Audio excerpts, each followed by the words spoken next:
Today I effed up by laughing at a woman's unfortunate demise in a full auditorium. This happened a few years ago. It was my first week of university studying law. I met a young guy a few years younger than me, let's call him Dave, in my class who I spent most of the first week with.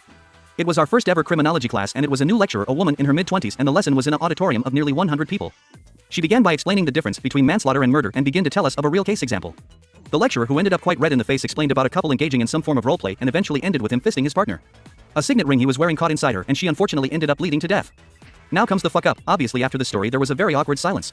Dave thought this break in noise was the perfect time to ask me a pertaining question in his innocence.